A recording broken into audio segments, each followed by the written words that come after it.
The condition I have is common variable immune deficiency, and I was diagnosed 8 years ago when in my late 30s.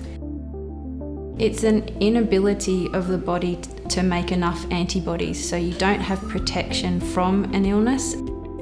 I had a sustained cough after a lung infection, and I was referred to a respiratory physician who ordered a blood test, and it was found that way. When I was first diagnosed, I was put on intravenous immunoglobulin straight away, and I have done that as my preferred treatment since that time.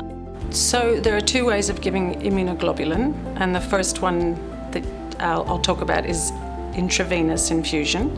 For an intravenous infusion of immunoglobulin, you must visit hospital, usually just for the day, in either an infusion centre or a day unit.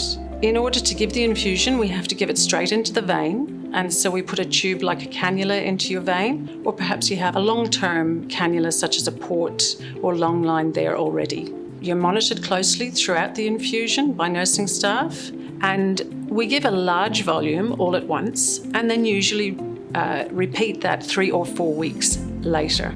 There are a couple of reasons that I prefer to go to the hospital. The first is that it's once every 3 weeks. So one day out of every 21 days, I go to the hospital, and the other 20 days I can forget about it. I prefer intravenous immunoglobulin therapy, but when COVID started, my doctor recommended transferring across to subcutaneous so I could just do it at home, and I chose to do that. At home with subcutaneous, it's once a week. Plus I have the equipment in my home, and it's a constant reminder that I need to do it and that I do need to do this to stay alive. It's sobering. I will 100% post-COVID go back to intravenous, yes.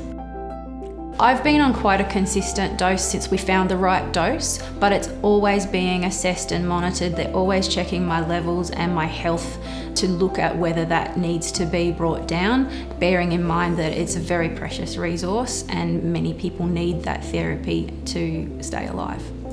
I'm aware that there are very strict criteria for eligibility to utilise immunoglobulin therapy.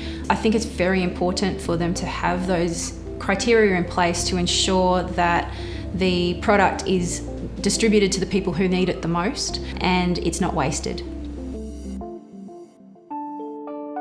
When I was first told I needed to go on immunoglobulin therapy, I found it very confronting and very frightening.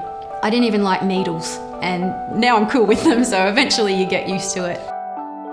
It is worth doing, and even if it is confronting and scary. I am a mother of 3 sons. I work full-time. I'm feeling great at the moment.